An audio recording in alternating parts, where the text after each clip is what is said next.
From Auburn, California, Skeet Reese.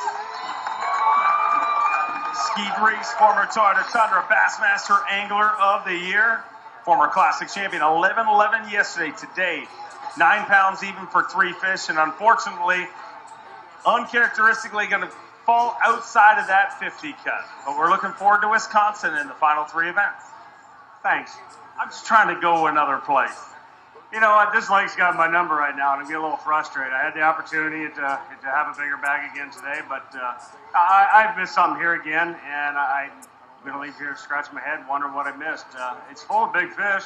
I see them in that little catch-and-release boat down there. These guys are weighing in. There's a bunch of big ones. So my hat's off to the guys that caught them this week. I want to thank Bass and all the sponsors and everybody for showing up. I love coming to Louisiana. A little partial to the state here, so you know, with the wind and Shreveport was kind of cool, and then family. So I enjoy coming here, meeting everybody, seeing everybody, and now I'm going to go up north and spend a little time, see if I can catch some of those big smallmouth up on Lake Michigan. I'm going to go up to Big Bay to Knock and catch some waves and catch some big brownies and get some practice in. All right, well, we want to thank you for being here, and we will see you up there.